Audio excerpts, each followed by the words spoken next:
সুপ্রিয় শিক্ষার্থীরা, এখন তোমরা দেখো একটা প্রশ্ন প্রতিযুক্তিবিদ্যায় আসতে পারে, যদি এ ও বি সত্য এবং এক্স ওয়াই মিথ্যা বছর হয় তাহলে সত্য মান নির্ণয় করো, বছরটির সত্য মান নির্ণয় করো। আমি এখানে ধরিনি, তাই এইভাবে আমি বিষয়টা লিখতে পারিনি। ঠিক আছে, এমন যদি প্রশ্ন পরীক্ষাতে আসে তাহলে তুমি প্রথম কি করবে? প্রথম এমন অঙ্কটা পাতায় নিয়ে তোমরা লিখতে পারো, দেয়া আছে এ বি সমান সমান টি এবং এক্স ওয়াই সমান সমান এফ, লিখে এবার এখান থেকে অঙ্কটা শুরু করবা।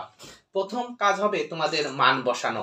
ঠিক আছে, এ বি সত্য, সত্য সমান সমান কি ট্রু, আর ট্রু সমান সমান টি বসে, আর এক্স ওয়াই মিথ্যা, মিথ্যা সমান সমান এফ ফলস, সেই জন্য এক্স ওয়াই সমান সমান সবসময় এফ বসবে।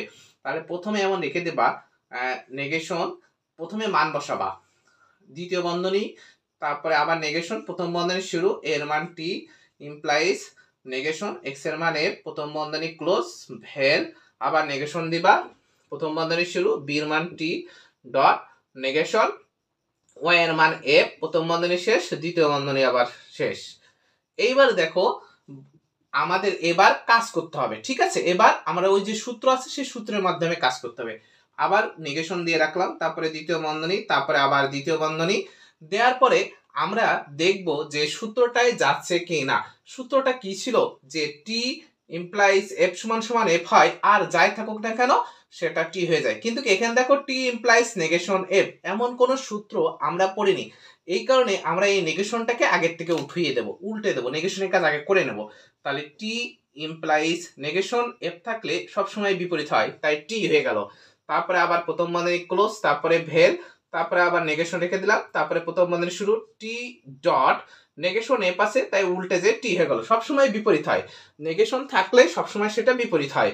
তারপরে প্রথম বন্ধনী ক্লোজ, দ্বিতীয় বন্ধনী ক্লোজ, আবার রেখে দিলাম, আবার নেগেশন রাখলাম, আবার দ্বিতীয় বন্ধনী, আবার নেগেশন।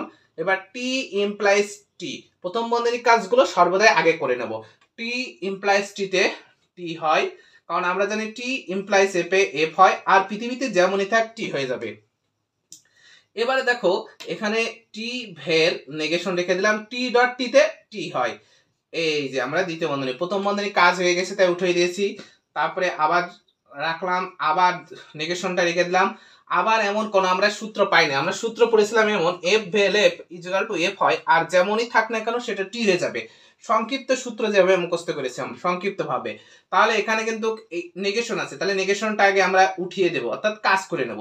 তাহলে নেগেশন টি থাকলে ঘুরে যে এফ হয়ে গেল, ভেল নেগেশন টি রয়েছে ঘুরে যে এফ হয়ে গেল। ঠিক আছে, তাহলে আমরা এখানে এমন রেখে দিলাম। এবার দেখো এই নেগেশন রাখলাম, এফ ভেল এফ এ এফ হয় তাই এফ বসালাম। এইবার দেখো নেগেশন এফ আছে, এটা আবার উল্টে যে টি হয়ে গেল। তাহলে সমস্ত বচনটা কি হলো, সত্য প্রমাণ হলো। তখন আমরা লিখবো অতএব বা নির্ণয় বচনটি বচনটি বচনটি নির্ণয় বচনটি সত্য, নির্ণয় বচনটি কি সত্য। এই প্রশ্নটা সংক্ষিপ্ত প্রশ্ন আসবে, এটা করলে তোমরা 4 মার্ক পাবা। ঠিক আছে।